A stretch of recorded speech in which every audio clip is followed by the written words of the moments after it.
신일교회 성도 여러분, 12월 20일 복된 월요일 새벽 만나입니다. 12월도 이제 2주 정도가 남았습니다. 이 한 해의 마무리를 우리 주님의 말씀과 늘 동행하시기를 주님의 이름으로 축복합니다. 오늘 우리가 나눌 하나님의 말씀은 디모데후서 3장 6절에서 9절의 말씀입니다. 본문의 말씀을 제가 읽도록 하겠습니다. 그들 중에 남의 집에 가만히 들어가 어리석은 여자를 유인하는 자들이 있으니 그 여자는 죄를 중히 지고 여러 가지 욕심에 끌린 바 되어 항상 배우나 끝내 진리의 지식에 들을 수 없느니라. 얀네와 얀브레가 모세를 대적한 것 같이 그들도 진리를 대적하니 이 사람들은 그 마음이 부패한 자요 믿음에 관하여서는 버림받은 자들이라. 그러나 그들이 더 나아가지 못할 것은 저 두 사람이 된 것과 같이 그들의 어리석음이 드러날 것임이라. 아멘. 오늘 우리가 읽은 이 본문의 말씀은 지난 말씀 3장 5절에서 말한 경건의 모양은 있으나 경건의 능력을 부인하는 자들의 실제 모습을 우리에게 말해주고 있습니다. 이 모습은 거짓된 경건으로 위장한 거짓 성도가 거짓 진리를 가지고 사람들을 유혹하는 모습을 말합니다. 진리를 잘 알지 못하는 사람은 거짓된 경건과 헛된 능력에 속아 넘어가기가 쉽습니다. 이러한 이야기는 우리 주변에서 쉽게 들을 수 있습니다. 이단은 자신의 말에 넘어갈 성도를 찾고 꿰어 유혹하여 자신의 교리를 따르게 만듭니다. 그들이 한 사람을 꿰겠다라고 찍었다면 넘어올 때까지 굉장히 많은 노력과 시간을 쏟습니다. 방법도 다양한 방법을 펼치죠.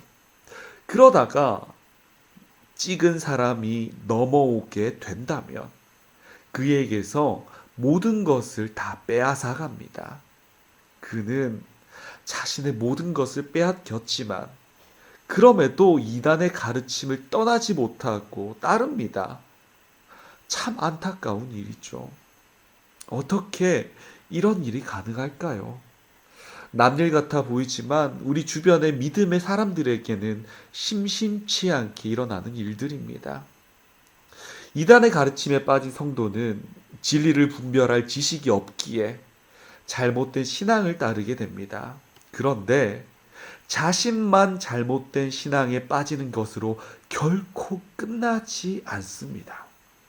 다른 사람들을 끌어들이는 데에 동조합니다. 처음에는 이단의 피해자였지만 시간이 지나며 이단의 교리를 강요하는 가해자가 되는 것이죠. 하지만 오늘 본문에서 바울은 분명히 말합니다. 아무리 이단의 교리를 배우고 강요하고 그것을 신실하게 믿어도 결코 진리에 이르지 못한다는 것을 말입니다. 왜 그렇습니까? 처음 그 시작이 완전히 잘못되었기 때문입니다. 이 잘못된 교리, 지식은 바울의 말대로 진리에 대적하는 것이기 때문입니다. 진리에 대적하는 거짓 진리를 설명하기 위해서 바울은 얀네와 얀브레를 거론합니다. 이 두 사람은 누구일까요? 성경에서는 이 얀네와 얀브레라는 인물에 대한 기록을 찾아볼 수가 없습니다. 다만 탈무드나 미드라시에서 확인할 수 있는데요. 이 둘은 바로가 모세를 대적하기 위해 부른 마술사라고 소개되고 있습니다. 바울은 그들이 모세가 보여주는 하나님의 참 기적을 보면서도 그것을 인정하지 않고 여전히 자신의 마술이 옳다고 신봉하는 것을 보고 마음이 부패했다고 말하고 또 믿음에 관하여는 버림받은 자들이라고 말했습니다. 신일교회 성도 여러분, 지금까지의 말씀을 듣고 어떤 생각이 드십니까? 참 이상한 사람들이다. 어떻게 저럴 수 있을까 하십니까? 아니면 뭔가 내 마음이 답답하고 뭔가 불편함을 느끼십니까? 마음이 부패하고 믿음에 관하여 버림받은 자들은 진리에 대적하는 일을 합니다. 그렇다면 진리에 대적하는 일들은 구체적으로 무엇일까요? 이단의 가르침을 그저 따르는 것만이, 신봉하는 것만이, 믿는 것만이 진리에 대적하는 행위인 것일까요? 성경은 이 모든 것들을 한 단어, 한 글자로 우리에게 설명하고 있습니다. 바로 죄라는 단어입니다. 죄가 무엇입니까? 관역을 벗어나는 것을 말합니다. 관역을 벗어나는 것은 무엇입니까? 하나님께서 말씀하신 것들을 지켜 행하지 않는 것을 말합니다. 생각하지 않는 것입니다. 그리스도를 잊고 세상의 가치관으로 살아가는 것이 바로 그것입니다. 이단에게는 그리스도가 없습니다. 비약일지도 모릅니다만 그리스도를 잊고 살아가는 그 한순간 한순간이 진리에 대적하는 순간이라고도 할 수 있을 것입니다. 저는 이 말씀을 읽고 묵상하며 하루를 살아가는 저의 모습을 돌아봤습니다.